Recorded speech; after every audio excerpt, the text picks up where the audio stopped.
તો જય માતાજી મિત્રો, આપણે આવી ગયા છીએ આજ તો આપણી ખેતરમાં।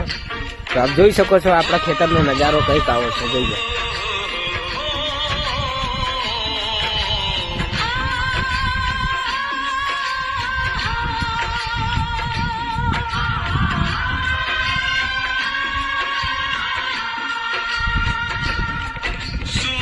कब दूर गगन से, चंदा कब दूर किरण से, खुशबू कब दूर पवन से, कब दूर बहार चमन से।